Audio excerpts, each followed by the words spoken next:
Hey there, it's Robin, and you're listening to Healthy Habits for a Healthier Home. I'm here to help you create a healthier life, one simple shift at a time. If you're a mama ready to ditch toxins, clean up your family's nutrition, and build daily habits that support your well-being, you're definitely in the right place. Each episode is packed not only with education, but practical tips and tools to help you transform your health and your home without that feeling of overwhelm. So let's take this journey together to create a thriving, low-tox home for you and your family. If you're ready, say, I am ready. Now let's get into this episode.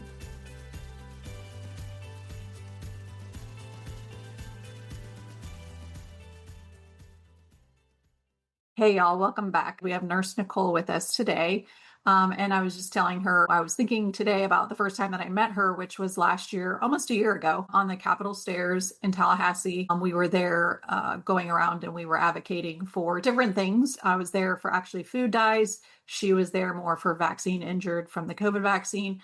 But I remember when I saw her, I just had to meet her because I had been following her and I really like what she stands for. So welcome, Nicole. How are you doing? I'm very good. I'm so glad to be here. How are you? I'm well. It's the first week of back to school, back to work, all the people getting back to their respective places. So I feel like the routine's starting up again, which I like routine. So I'm excited about that. So I have gotten to know you over the year. You've really walked me into some territory that was foreign. I went to my first town hall meeting because of you about the water and that was really interesting because you're like, oh, it's going to be super low key. And I'm like, this is not low key. There's like 40 million people there. And so that was an interesting step for me. But all of the things that I've learned through you have really been helpful in opening my eyes to certain things that I kind of thought but didn't know. So I would love to just start with your story because you are at the heart of everything, a nurse. And so why did you get into that field and kind of where did things start to shift for you? Yeah, so I've been a nurse roughly 20 years, predominantly in the cardiac field of nursing. I grew up actually wanting to be a pediatrician, ironically enough. And as I was going through studies in high school and in early college years, I realized that the physician route was not actually the best for me. I like being at the forefront of patients and families. And ironically, God always, knows well before we do that probably was not going to be the best outcome for me. So I went to school and got my nursing degree. I originally was an LPN and then I went back for my RN. I went back and I got my bachelor's.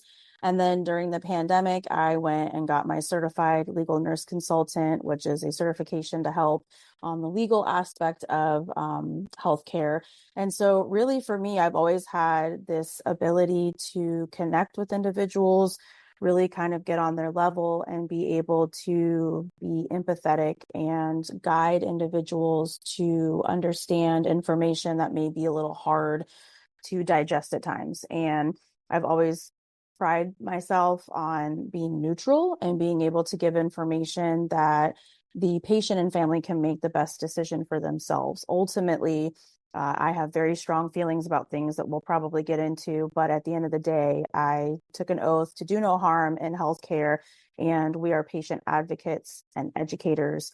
And our job is to not tell you what to do, but to guide you with the best information, which includes informed consent and knowing what your rights are as a patient. And so during the pandemic, I saw that completely stripped away. Everything I had learned had been pushed to the side. And I quickly saw how the protocols and things that we had previously been taught were basically said no longer. And we were receiving different guidelines from the administration at the time that we refer to as deadly hospital protocols, in addition to the vaccine rollout, as I was a transplant nurse at the time, a heart transplant nurse, and that population was one of the first ones to receive the vaccine because of their immunocompromised status. And also, in order to get a transplant, you have to be vaccinated.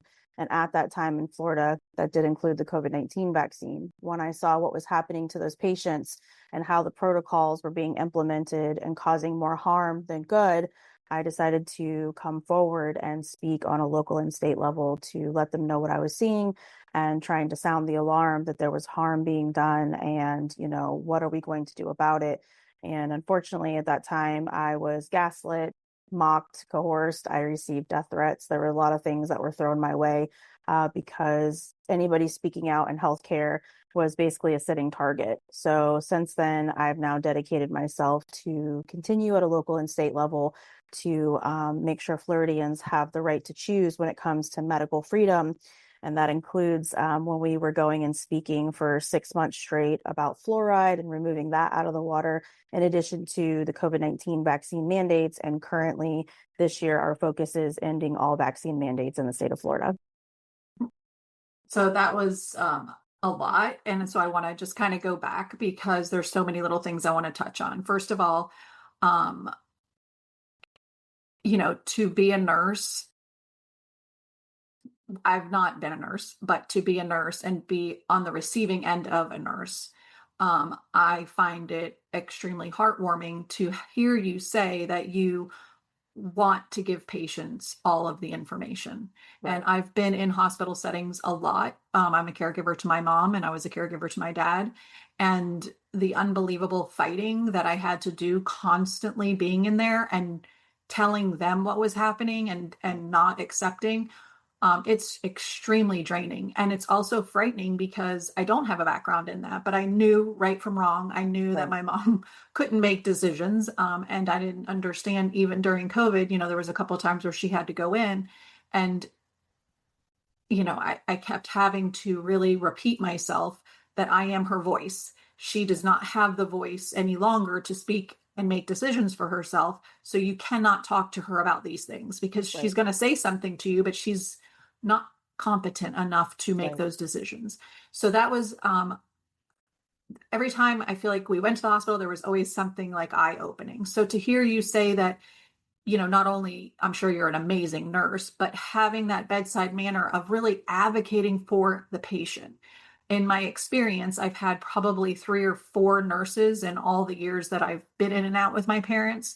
So, I wish more nurses would get your kind of education or your desire to do those things and not be afraid. I think a lot of them are afraid to speak up.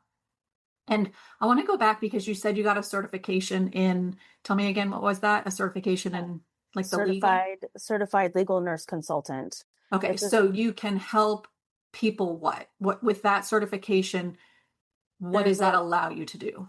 there's a lot of in-depth things that I don't use it for, but essentially you are a nurse that has an extensive background in a specific specialty or generalization of healthcare, and you are usually sought out by insurance companies or law firms to essentially work and either work for a plaintiff or a defense side to represent cases. Some of them can be medical malpractice cases, toxic tort, product liability.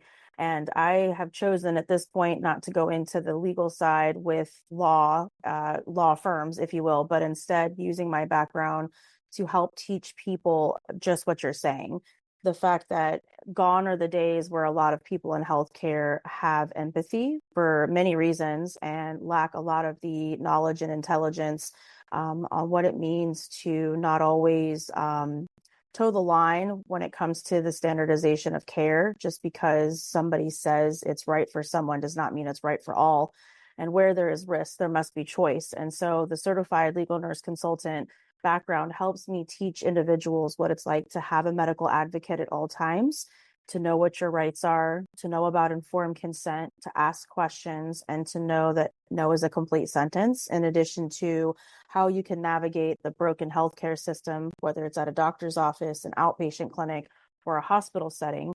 Like you said, unfortunately, it's a rarity now to have individuals that are slowing down enough to first listen.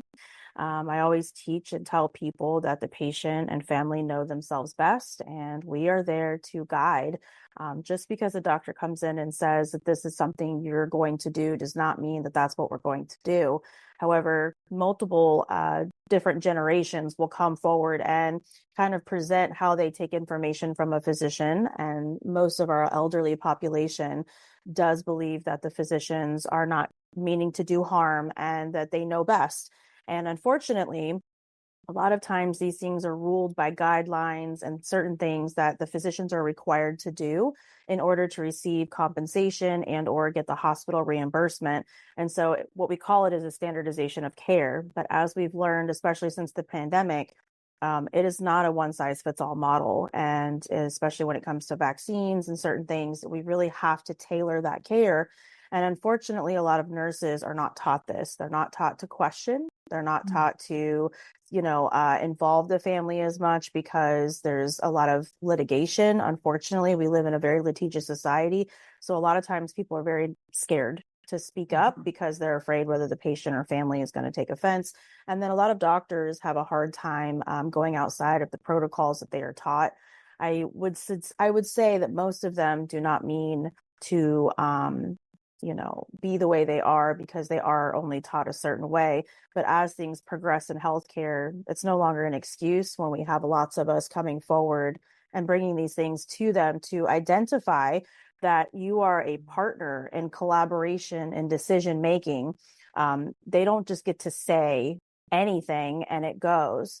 With that being said, the patients and family need to take accountability for their care and know that if you do decide to refuse something, which you have the right to, the doctors can also refuse to do certain things or the plan of care may change. So it's just really understanding those nitty gritty things that a lot of people don't know because you don't understand or don't really navigate the healthcare system like that. And since I've been in it for so long, that's what the certification helps me bridge the gap between healthcare and the legalities of you being in an unfamiliar situation and what you can actually say yes and no to. Yeah, and I love all that because I think that is so very important that and one of the things like I empower my clients and my community to do is to be able to before going to an appointment, not necessarily a hospital, which if I had time, with the hospital situation, I would do the same thing, but help them to formulate questions so that when they go in, they are armed with things to ask. And I will say, just from experience, a lot of physicians don't like that, and Right. that's okay. And they don't like it because they are only taught one way. And like you just Yes. said, which this has been something on my mind probably over a year, they do take an oath to do no harm. And I don't believe that anybody does things with an intent to harm. Right. But then there comes a point where you're a human being, you have a brain, you should be getting higher education, you should be going back and taking courses, you should be interested enough in your field to do your own research. I am not a, physician, but I can tell you that I've done so many deep dives for my children's health that when I would go to pediatricians, they looked at me like I had 8 heads. And I'm like, it's really disturbing that I'm bringing forth this information to you and you're not even interested in like hearing it, let alone Right. learning it for yourself. So to me, that is doing harm. If you're Right. not in a place of growth the entire Yes. time you're in that career, then you need to exit the career. I It's agree. it's the same with teaching. I mean, different Yes. level, but it's like in teaching, things continue to change and evolve, and you Right. need to change and evolve along with everything. And I do think since the pandemic, there are a lot more people that are using their voices. They are speaking out now. They have seen something that changed something within them that they can't just sit quietly any longer. Right. So, and again, I love what you're doing in the industry because you're not just doing the status quo, and we need more people like you. And I don't know how that can change. I do think that like medical schooling is going to change at some point. I hear a lot of, talk about, at least getting some nutritional stuff in there Right. because they don't have anything, but they also need to understand vaccines. Right. They're just given a schedule and their schedule is this and they're not told what's in the vaccines. They're Correct. not told, that it's not a one size fits everybody. And I can tell you from again personal experience, genetics matter. If Yes. you have certain genetics, those things are a lot more toxic than to somebody who doesn't have that same genetic profile. Exactly. So I feel so strongly that kids at birth, every single baby that's born, first thing should have a genetic test because we can learn so much about that baby and that child because genetics don't change. Epigenetics change, but genetics we Right. can learn from, and then we can help to tailor medicine to that child and not just here, every baby's going to get this, and this, Exactly. because not everybody's bio individual. So It's true. I did hear that they were pulling back the financial incentives for Yes. vaccines in pediatricians' offices and things like that. And I think, again, I don't, I try to be like, I try to have a belief that that wasn't the reason why it first started. But then you have to constantly wonder, the dollar matters. And so if you're getting kicked out of your pediatrician's office because you're not complying, Right. then you're not caring for that patient. You're caring about the dollar in your wallet. And so I have Yes. like a big thing with that. So when I saw that, um, I knew I wanted to bring it up because it's exciting to me that, It is. again, I've been, I'm 50 years old, 50, too, and I haven't been a very political person, and I still don't think this is a political issue. I think this is a Right. human rights issue. Yes. And to see things shifting for the first time, it's exciting. We still have a long, long, long way to go, but at least we've taken one, I call them 1% shifts. At least we're taking these shifts in different categories of health and wellness. There's lots of buckets, but at Right. least we're starting somewhere. And I think that's exciting for 2026. I mean, this week, getting back to it, I'm like, okay, all these great Yeah, things are I happening. know. I'm like, ah. So, one of the things, well, first of all, how do you feel about the incentives being rolled back and that pressure not being put on Right. doctors? Well, I mean, it's very exciting. One of the things that we need to remember is that, these individuals, meaning in healthcare, the healthcare providers, they're not God, but a lot of them may have some egos that we need to kind of work through. And, like you said, especially in healthcare, we're always evolving. Science is forever changing.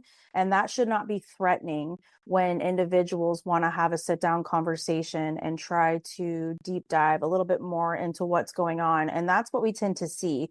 There's a little bit of, like you said, hostility, or, they don't want to feel like they're being questioned. And really, at the end of the day, it's forming that patient and physician relationship to understand one another. And, two things can always be true. And that's what I always say, just because we may not go one way does not mean that we can't meet in the middle, or there can't be an alternative that we can try, see if that works. And then if it doesn't, go to plan B.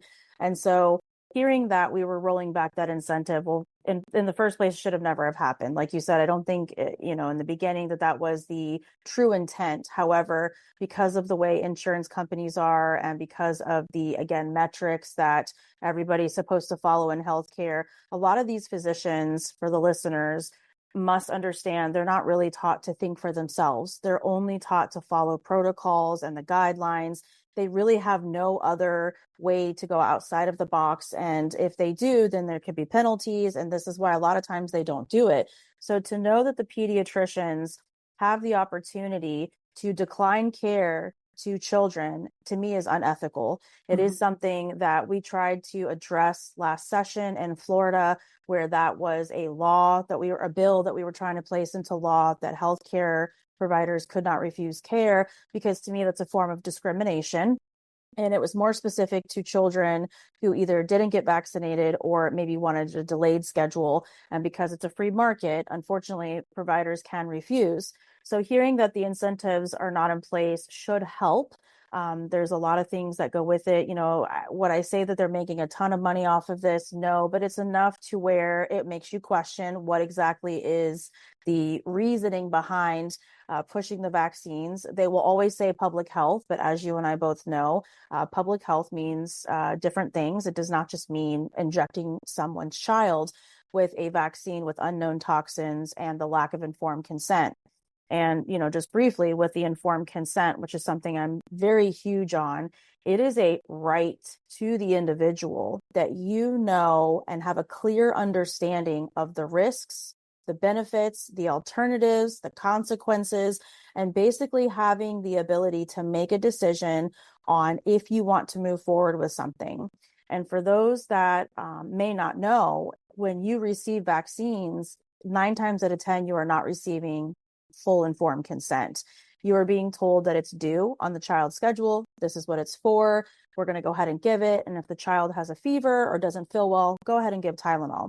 That is not informed consent. If they told you that there was formaldehyde, aborted fetal cells, all these other ingredients that are, the aluminum that's toxic to a child that's only a few days or a few weeks old, and then it could cause, neurological issues, Guillain-Barré, febrile seizures, or death, would you still think that the risk versus benefit would imply that this is appropriate in a first world country?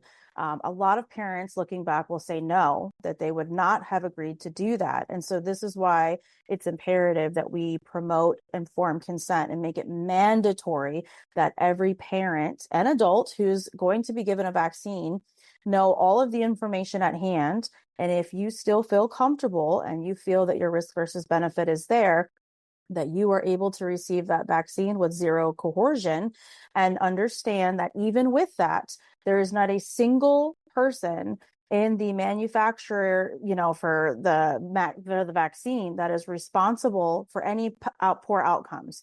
Meaning the 1986 Act is in place. It is still in place, meaning that manufacturers cannot be held liable for vaccine injuries. And that is the only product on the market that has these types of product liability shields. And it's very important that everybody understands that. The only way you could work around it is potentially suing the government, which is almost next to impossible. And then knowing that there's a VICP and a CICP, which typically denies individuals who are injured. And unfortunately, it's up and coming how many people are actually vaccine injured. So it's very important that although the incentives are being dropped, that we also know there's a lot more that comes with this that individuals need to know may still happen, because state does supersede federal when it comes to certain laws and mandates and things like that. So we still have to be very keen on what's happening in your state and understand what your rights are. So a couple of things. If you're listening, the first question I want to ask for you guys to kind of think about is the last time you went to, if you're older, get a COVID vaccine or a flu vaccine or pneumonia vaccine, I don't know, whatever's for older people, or if you've taken your child, if you have younger children, to the doctor and there is something on the schedule. I just want you to really think about the scene and the conversation with your doctor, because all of the things that Nicole just said, the risks versus they are in the insert, but we are never shown as a patient or an advocate for the child as a patient. They never give you that insert. No. And they never teach you what's in the insert. And until I guess maybe 2 years ago, I was very unaware as well. And it was infuriating to me when I actually found out that a pediatrician would not tell a parent who's believing, because they are a doctor and they have been taught, and you think that they have your best interest, you think governmental things are in place to all have your best interests, which obviously is unraveling as we speak. But, I just want you to think about those visits that you've had. And if you haven't had those conversations, it's not our fault, but let's make change going forward. So informed consent is something I really wanted to dive into with Nicole, because I don't even know that a lot of people understand what that actually means. And so the way she explained it beautifully. And I want us to be able to walk away from today's episode really feeling empowered to ask the questions and it is vaccines, but it's also medication. Right. It's also what's on your food. It's also what's in your water, what's in the sky. All of these things matter for us to be our healthiest version. And we are kind of just aimlessly walking through life in chaos, right, which is probably on purpose, but and so we don't have time to think about all of these things. And I get it's overwhelming. It is, because it's new to us. It's something that we haven't really had to ever think about because it wasn't brought to light. But what's on your food matters just as much as what kind of food and the quality of your food. So it's not, just one thing, it's all things. So we just have to get more intentional and ask better questions so that we can have the informed consent to make the best choices. Because once you have the information, it is up to you. And there's There's nobody Right. that's going to say you can't have an XYZ vaccine if you want it, or that Right. if you want to eat that food, nothing's going to be, um, not what's the opposite of mandated. Or are you talking about forced Yeah, well, or no, like nothing's going to be like completely ever taken away. oh, right. Yes. So you're going to always have the right to The choose. option, right. So, and that's part of being a human, right? We should have the Right. right to choose. So, um, with the whole vaccine, if you're unaware, there was just a shift in the vaccine schedule. There was a mandate for them to look at our schedule versus other countries' schedules. Right. And what they found was we have an astronomical amount of doses that we give versus other countries. And something Nicole mentioned was in 1986, they created this act that basically took all of the liability off of the manufacturers. So if someone is not fearful, that's if they do wrong or if they create something that could be harmful, if nothing can be done to them, they're going to be a little more lackadaisical, I feel like. Right. So that somehow, I don't know how that's going to work out, but I know that God will put something in place that was going to remove that. But we're going through right now the same thing, which we'll hit on in a second. But the pesticide thing, that's Right. another area that is kind of going through the same, trying to go through the same thing. But I really feel like it's not going to work out for them, hopefully. But once that mandate got put in place, the amount of doses and the amount of vaccines went up since Right. 1986. So for those that are not informed about it, I think it went from 17 different vaccines to 11. You can correct me if I'm wrong. Correct. Yes. Okay. 17 to 11. And then the dosages went from 78 to 23. It went to like the 72 to low 20s, which is quite significant. It is. And it's to align better with some of the European countries and how they vaccinate. And it kind of reduces the need for some of these vaccines that were being recommended yearly versus, getting a booster or maybe a series of vaccines, going from 2 to 3 down to 1, and then really scrutinizing the significance of which ones we're pushing or recommending, if you will.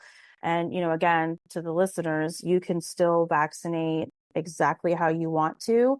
It's just going to change the recommendations from the 72 doses down to the 20s.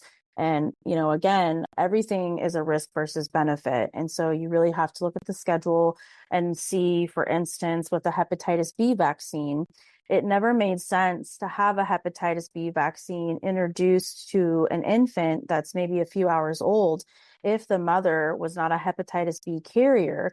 And most mothers are tested for this. And so you're giving a vaccine that's typically seen and given for individuals that have IV drug use or promiscuous sex or comes in contact with infected blood.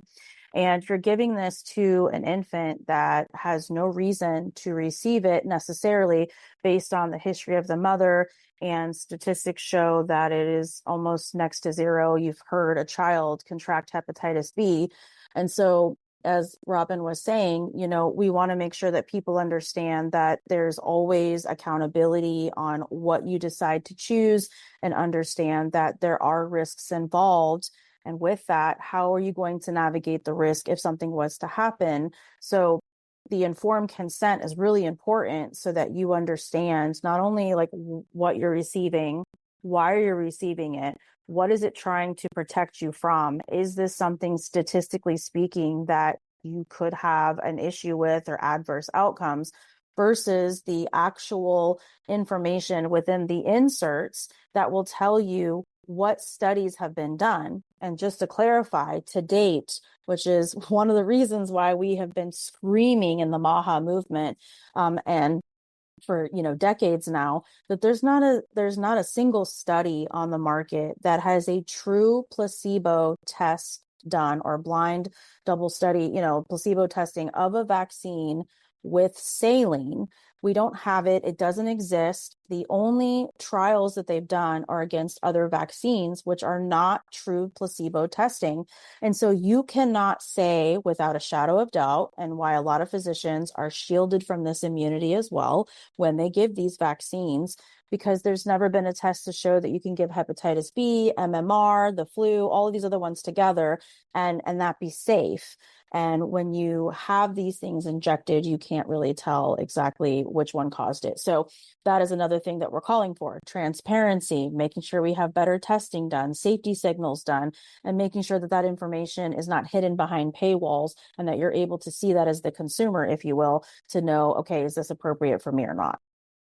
And one of the things that came out with that change in schedule is the commitment to figure out how to do the testing. If you have not yet watched the Inconvenience Study by Del Bigtree and the Highwire, I highly recommend it.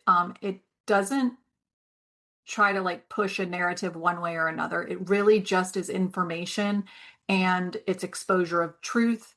And it's not telling you that vaccines are horrible. It's just giving you facts for you, again, to be educated Right. and to understand, like Nicole was saying, that there really hasn't been the right testing done to actually be able to 100% say this is a safe product. I don't know that you can necessarily ever say anything is 100% because I Right. do believe genetics do play, and Yes. their kids' immune systems and how they are in general, and their environment and all of the other factors. But Yes. that is where the informed consent comes in. If you know and you know about your own child, then you can make a better choice. Yes. The other thing that I talk a lot about is low tox and body burden and things like that. And so just to draw a picture, every time you get an injection or you take a medication or you are exposed to a toxin, whether that be through your water or plastics or, all of the different toxins that are, could be in our home, your body accumulates them. And so as it accumulates, for some kids, if you think of a bucket, if that bucket fills all the way up, you're going to have a reaction. And if you don't methylate properly, if you don't detox properly, if your body is immune compromised, things like that, you have a harder time doing that. So Yeah. when we're talking about it, it's not even necessarily the vaccine. To me, it's what's created in the vaccine. What's the Right. adjuvants? What are the things that Yes. make up? So that's where I want us to focus, is like on the ingredients, because ingredients matter, and ingredients. Yes. And I think when they are revamping, I don't think it's going to happen overnight, but some of these things need to be reformulated, if you will, to Yes. a safer way of giving something, if it truly would be beneficial for a disease and Right. et cetera, that it's supposed to help. Um, but I think again, that's go I ahead. think that's a really good point that you're making, because one of the things that we're constantly met with is, oh, there's a bunch of anti-vaxxers and anti-science, and everybody is just thinking they know better.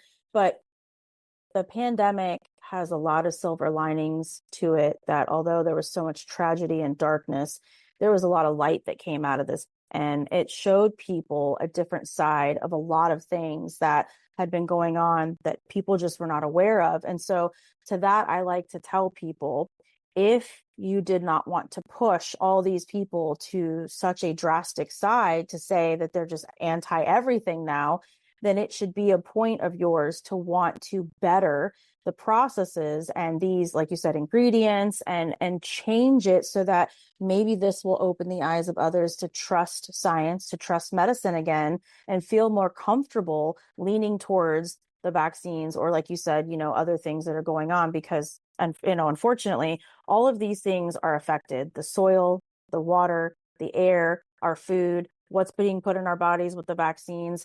And if you are not up to speed with it, or you don't involve yourself in some of this information and show up to your local and state meetings, and really understand what's happening, it is going to happen without your consent. And no one is going to want to do better because you're not giving them a reason to challenge it.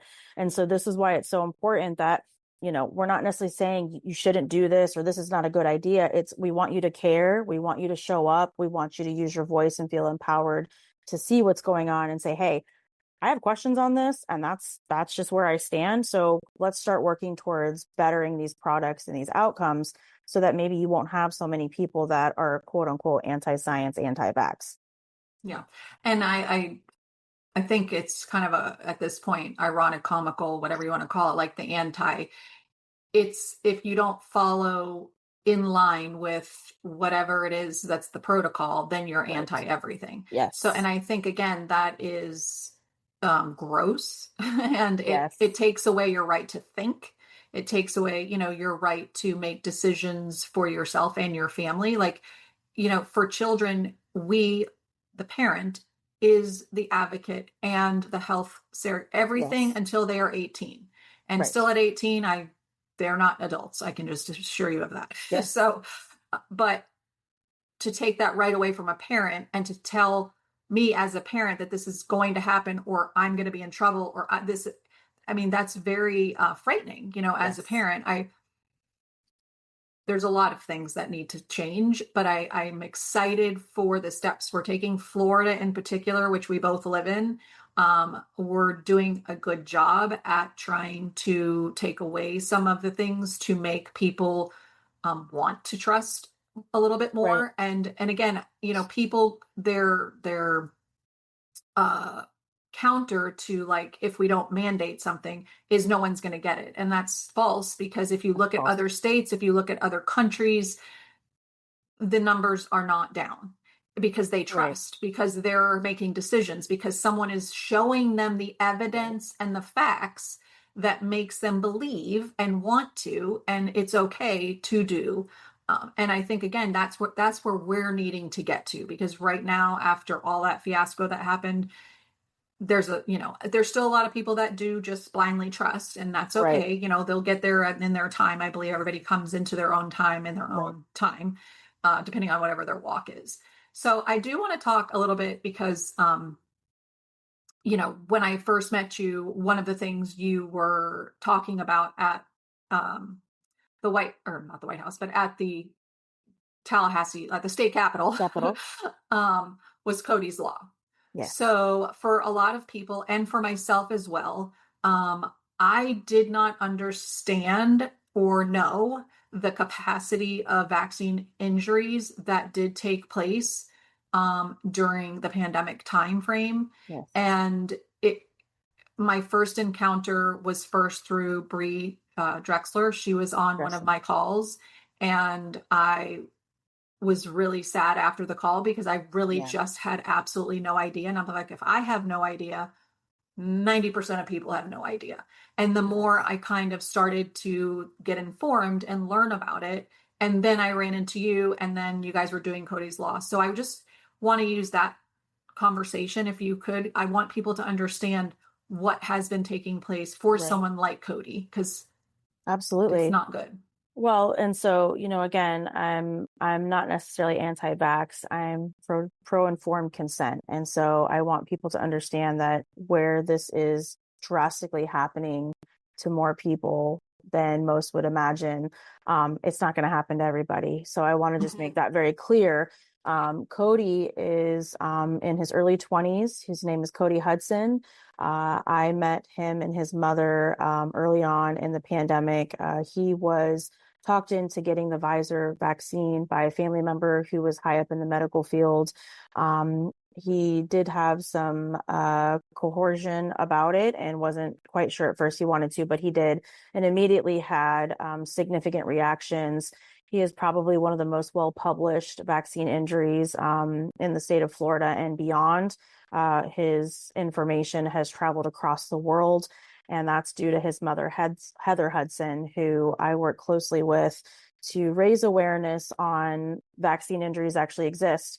For those of you that are listening, I am vaccinated up until a certain point. I have children that are vaccinated up until a certain point. I had exposure to vaccine injuries with a brother of mine who I'm sure is severely vaccine injured from the MMR vaccine. He has profound autism. He changed at his 1 to 2 year mark of receiving it. And we were always told it wasn't it. One of the words I wanted to bring up when you were talking about something earlier was we use the word gaslighting. Mhm. Gaslighting happens a lot in the healthcare field where we kind of downplay or tell people that how they're feeling or what they may be going through is not necessarily really happening. And it minimizes what's going on. And that term is gaslighting. And so the vaccine injured were on my mind because I could see the death that was happening from the vaccines from my heart transplant patients. I saw it in front of my eyes, which is what made me come forward. So when I started to get involved on a local and state level, I ended up meeting Heather and Cody. And the original thought process was back in 2022, 2023, was we were representing COVID-19 vaccine mandates, what it meant to be a healthcare worker, because I was being coerced, I was losing jobs. If I stood up against it, I was being blacklisted. There were a lot of things happening, which is why healthcare workers just complied because they made our life really horrible. And when we went to the state capitol back then to represent COVID-19 injuries and mandates, I was met with an influx of hundreds of parents who came in solidarity to stand with us for their children over the years that had been vaccine injured. And when I tell you it hit me like a freight train to see the level of injury on the children's side based on childhood vaccines and their stories and no one believing them and pediatricians dropping their care and these children that are now left in some cases permanently damaged requiring around the clock care for the rest of their life and there's no one to help them. There's nothing in place for these individuals. It was very apparent at that time how important this was and how it not only involved COVID-19 vaccine injuries, but also children and childhood vaccines. And so when we went there, we went in solidarity, and Cody's Law is a bill proposal that unfortunately did not get brought to the floor this year due to Senator Colleen Burton, who had a different agenda. She refused to bring it forward despite both House and Senate representation. And we also had both Republican and Democrat support because of the controversy or controversial nature of this subject. Anytime we talk about vaccines or their dangers and bring it to legislation, there's a lot of things that go with it that are not very well received. And so Cody's Law is a bill proposal to, one, identify that vaccine injuries exist, not just COVID-19, but childhood vaccine injuries as well, and to implement the Medicare and Medicaid programs that are already in place to give diagnosis codes that may relate to a vaccine injury, whether it's myocarditis, pericarditis, Guillain-Barré, POTS, certain things that are trigger words that doctors can feel safe to diagnose because it's still very taboo and they are discouraged from putting someone as a vaccine injury into the system so that Medicare and Medicaid programs can help these individuals receive care and in a timely fashion.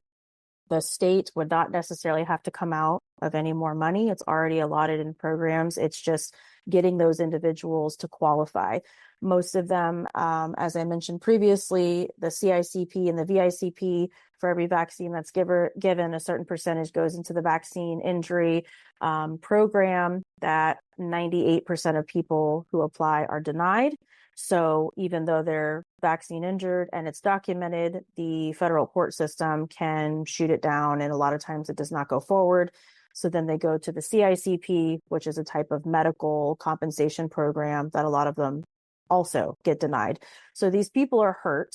They have little to no quality of life. They're becoming disabled. They have all these issues and medical needs, and they're being told that they don't exist. We have physicians that are too afraid to diagnose, and then we have programs that are not in place for them. So it tends to add to the burden of our healthcare sector that's already broken and causes a further decline in their health. So Cody's Law is to implement these things to help these individuals receive acknowledgement and timely care. And because of the mishandling of this bill earlier this session, it has now been pushed to a federal level where we have federal support and we have individuals working behind the scenes to help us get this brought so that not only Florida can benefit, but hopefully other states across the United States. So I will tell you, there is nothing more strong than a mother who is watching her son slowly die because of a quote unquote safe and effective product, unfortunately. And so it's really near and dear to my heart, and it does involve everyone, not just COVID-19.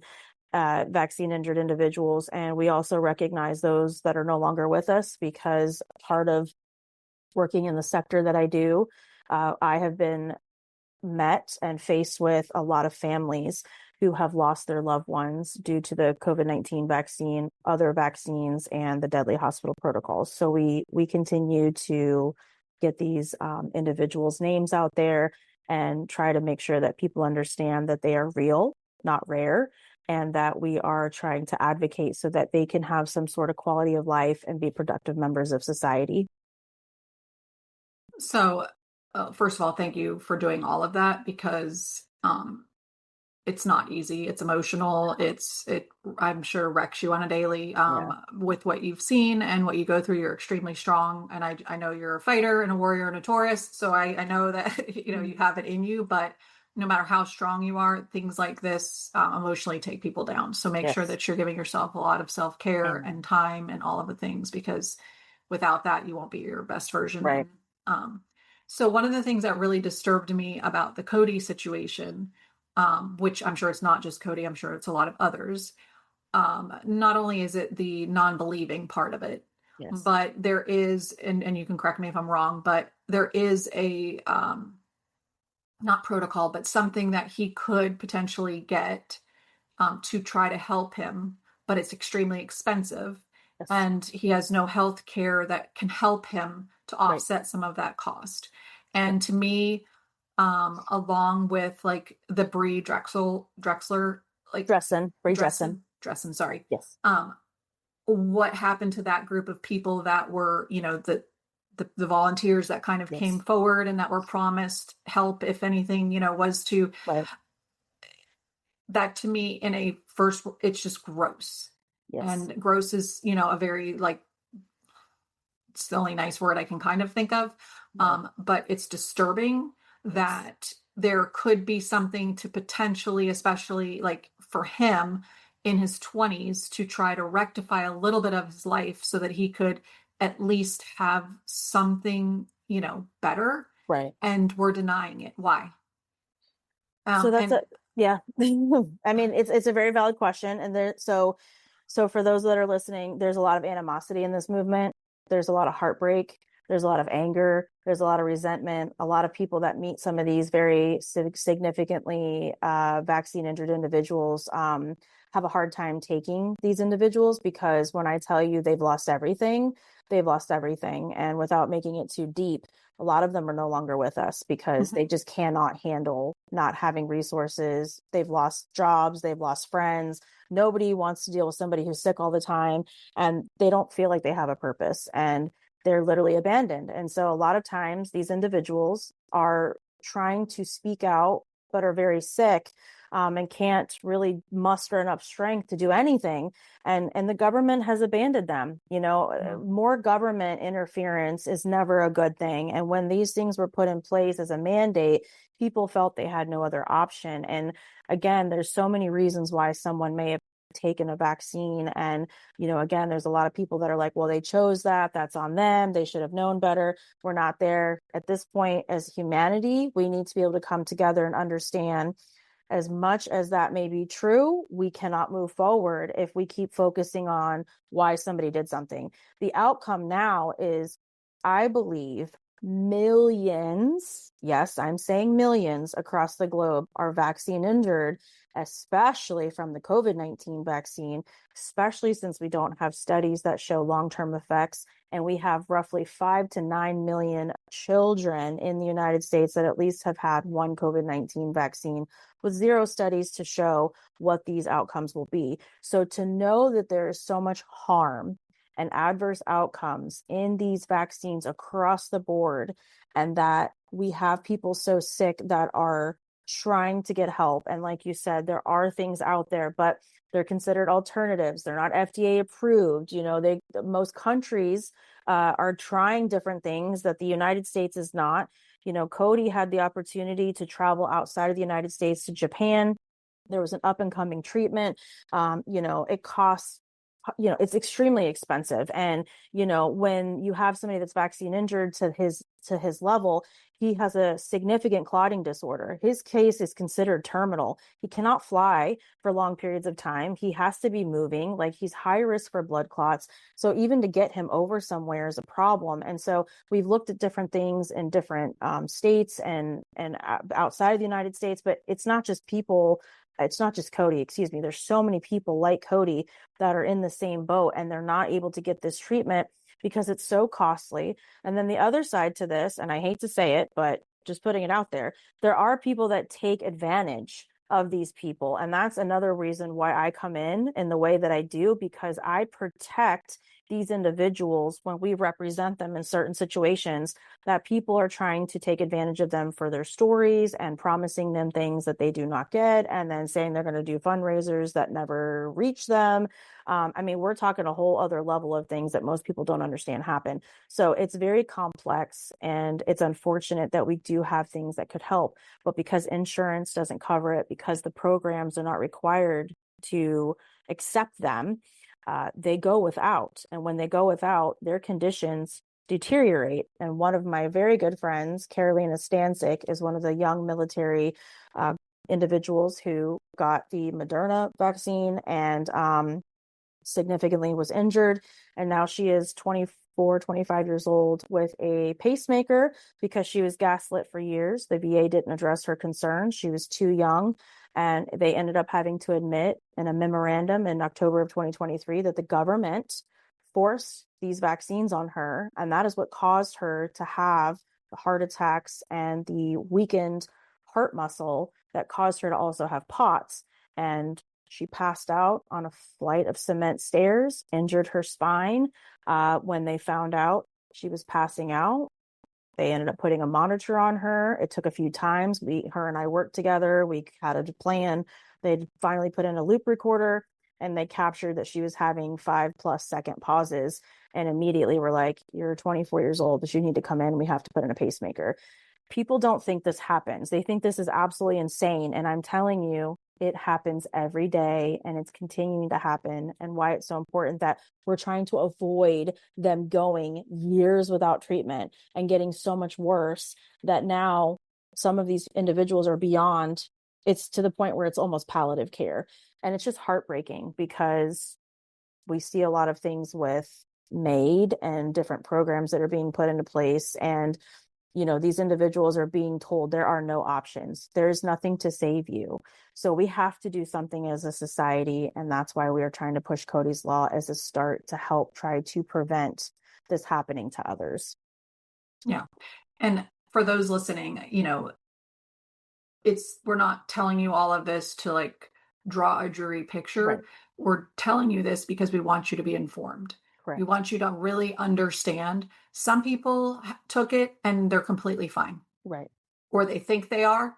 And we have no idea because, again, Right. you don't know long term because it was not studied long term. Right. And if you took it, there's no right or wrong because you Right. had to go with your gut choice. You had to go with Right. how you felt.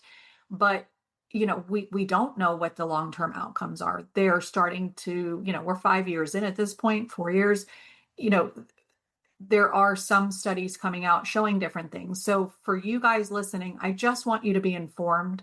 I just want you to keep your eyes and ears open. If you don't feel good, if you have something, don't ignore anything because at this point, everything is everything, right? And so Right.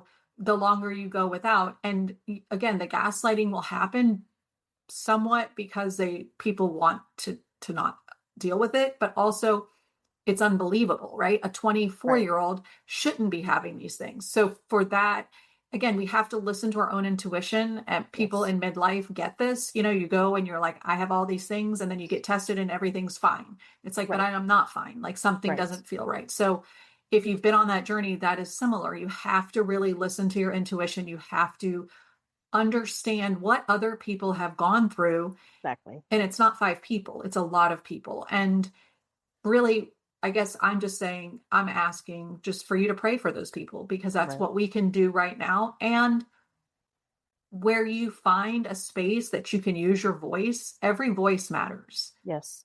You don't have to know everything, but you can stand up for other people that don't have a voice or have a very low voice at this point if they are injured or if they're sick.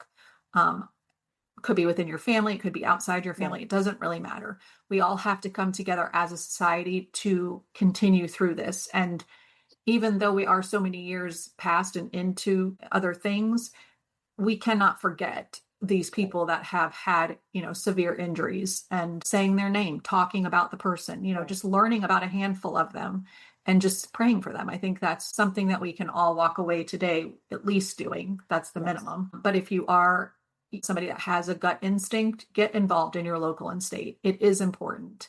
I didn't realize how important it was really until things started mattering to me. Right. So I think everybody gets there in their own time. But I appreciate everything you've done and that you continue to do. And again, I want to make sure you're always caring for yourself first because, Yes. self-care is ultimately very much needed, especially when you're working in these situations that are really tough and emotional. So, Yeah. but thank you for all that you do. I really, really appreciate it. And I really love hearing a little bit of your story, but let's end on two things I have.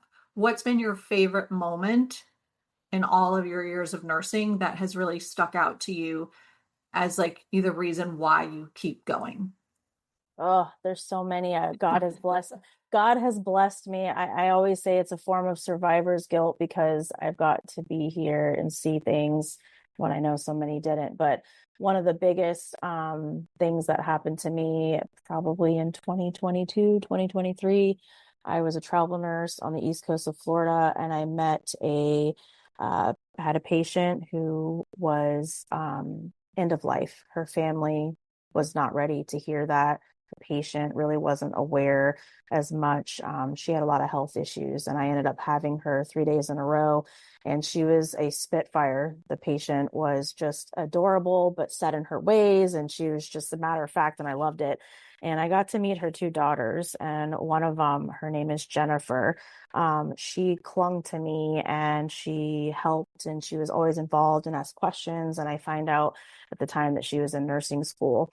And I had never, in the 17, 18 years at the time, ever given my phone number to Mhm. anybody that I cared for. But God was calling me to Jennifer, and it just was the weirdest thing. And I was like, oh, let's just hope this goes well. And we kind of got to the end of the 3 days, and there was hospice being brought in, and the patient was like, can you try to really just do certain things because my daughters are not handling it well, and I'm ready, I've accepted it, I understand what's happening, but like it's their mom, I get it. And I just grew so close to them in a short amount of time. And so she was discharged to go home with hospice. And I received a text like 4 or 5 months later where Jennifer told me that her mom had passed. And she said, that I had this profound impact on her and that she just absolutely loved me as a human being and what I stood for. And she was super grateful of the care that I gave her mom. And she's like, I will never be able to repay what you did for our family. And I just wanted you to know that I'm still in school. I graduate in so many months, and I'm thinking about you and just thank you for everything. And so then a few months passed, and she sends me a picture of her in her cap and gown, and she did a speech, and she again thanked me in her speech and all this other stuff from graduating nursing school. And then 2 years later, so not too long ago, I did a video of this. She messages me, and she's on a mission trip. Um, and she's spreading the word with her father. And she again is thanking me and just how big of an impact I had and just how grateful she was. And I want the listeners to understand that every patient I have cared for, I have never forgotten them. I have created a bond because of how much I cared and how much I treated them like my own family. That we hold on to those moments because there is so much sadness and darkness. And even though it was a really sad time that she had lost her mom, she was able to still connect with me and let me know how she was doing. And I just was so proud of her, and it just really stuck with me. So that was a huge thing for me that keeps me going. I love that and makes me want to cry and choke up with all my emotions. that just is a reminder that you just never know Amen. who you're Amen. who you're touching. And so be Ever. kind. Um, Amen. all right. So the last thing I ask people that I interview is just for a few non-negotiables that keeps you thriving and healthy and really working on keeping yourself in a place where you're able to continue what you do. So what do you have daily or That's a great question. I'm probably not the best person to ask this because I am a giver through and through. And I've had to learn over the years that if you keep giving, people are going to be willing to take. And that's not necessarily a malicious thing, but people latch on to certain things that they find comforting or that they can relate to. So for me, I have to learn to say no. And so some non-negotiables for me is spending time outside, making sure that I take time to turn on my little salt rock lava lamp and my essential oils and just try to sit and kind of debrief, if you will. I also try to read certain things scripture wise.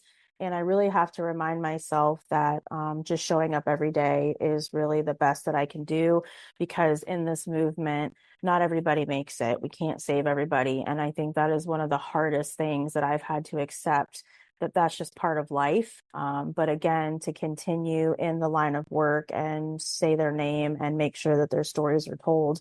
It's called giving a voice to the voiceless. And so for me, it's just remembering that there's a lot of light and dark. They go together, yes. but I'm able to take some time to be in silence. My husband is absolutely amazing. He's the reason why a lot of this can be done. We do have two small children, so he always tries to make sure that I am cared for. I'm very blessed there. And so it's just trying to find time to slow down. Otherwise, we're going 24/7. There's no time to slow down because there's always something going on. But those are the things. Take time for yourself, go outside, read the word, and just try to slow down as best you can. Yeah, and those are all great ones. So you Yeah. do have stuff. So you just didn't know I it. You try. just had to say it out. Yes. And you know what? You don't have to do it. Nobody is not looking for perfection. We're just looking for Right. things that we can cling on to that Yes. helps us find the peace, helps us find Right. relaxation or just that downtime. But I love what you said because I was thinking the same thing is that, in the darkness there is always light. And Yes. so when you're in a job like this or you're in a movement like this or you're in life in general, you always have to, when darkness creeps up, you have to remember that something will come through in the light. Right. And just like with Jennifer, it's like, of course, losing her mom and watching all of that. That's why I can't be a nurse because I would be a mess all over the floor all the time. But the impact that you made on her is lifelong, Yeah. right? And that's the Yeah. light. And she's spreading that, which is Yes. amazing. And That's it's amazing. like not just that you impacted her, but now she's taking that and it's a ripple effect. It's And I think amazing. that's beautiful. So those are the things that hopefully you hold on to as you're moving through some of the things that feel uneasy. And just to add just really quickly, like the reason why I said some of the things earlier, and again, like you had mentioned very beautifully, it's not to deter people or to scare people. It's so that you can be more empathetic. Maybe you could see a different side. Maybe you can understand the hurt and some of the disappointment and certain things that they're going through. If it doesn't affect you like that, but like you said, Robin, to be able to use your voice and how could you maybe help these individuals that can't help themselves? It's really just putting yourself to be a kind human being and extending that hand because the world does have a lot of darkness, but there are so many good things and so many good people. It's just a matter of, putting yourself out there and recognizing that we're in this together, Mhm. and just making people aware that it even exists. I did not know until I saw those parents. It didn't hit me at the level that it did. And I had been in healthcare 17 years. It just wasn't on my radar. And then God made it the way that he did. And that's what I hope people take away from all these podcasts is that these people exist. They're human beings. And how can we work together? Because this is a humanity issue. This is not a right versus left. This is, it's just coexisting and being kind and wanting better for our children. Correct. Because at this point, to me, what's done is done. We Amen. now know better. We can learn from things, and all of those things, but that doesn't negate and take away what has been done to certain Right. people. And it hasn't affected you and it's not going to affect you. Great. I'm Right. happy. And again, everybody's so bio individual that everybody's going to react differently, but the people who did react poorly and are not getting the support they need, Right. that's where we can come in and be a little bit kinder. And I think in this world where we have a lot of people on a certain agenda, or a lot of people that are have egos to put Yes. in place and things like that, we need to voice up the people who are not, and Yes. really like try to bring that temperature down, Amen. so that we can have a better, I mean, we are the United States of America, and I would like to try to act like it, because sometimes I'm like, where are we living? But anyways, I want to leave on the Yes. note of all of your good things that you're doing for yourself, but also, for the world around you. And so as you guys leave today, if you're not getting a few 1% shifts, you need to call me. Yeah. But I would love to know what you guys are taking away, because I think it's important to have conversations, be in community with people that want to have conversations. So you can either leave a comment below, you can always reach out on Instagram, DM. You guys have my email. I'll drop everything in the show notes where you can find Nurse Nicole and follow her, so that you can get educated, because this is what this show is about. It's about education. It's about empowerment. It's about knowing how to use your voice properly and Right. getting the care and the health that you want and deserve. So I hope you guys have a great rest of your week, and I will talk to y'all soon. Thank you so much for coming on. Thank you for having me. That episode had so many great takeaways. I hope you feel inspired and more empowered to make small 1% shifts on your wellness journey this week. I'd love to hear what resonated with you. If you want to leave a review, share your thoughts, and let me know how you're going to be implementing these 1% shifts into your life. And don't forget to subscribe and share this episode with another mama who could use a little wellness love. Want to stay connected? Join me on Instagram and Facebook at Live Life Balanced with Robin. Check out my website at livelifebalancedwithrobin.com for more resources, and grab yourself some freebies while you're there. Until next time, I hope you find peace, love, and light by breathing, being present, and allowing for all possibilities to come your way. See y'all next week. Love to y'all.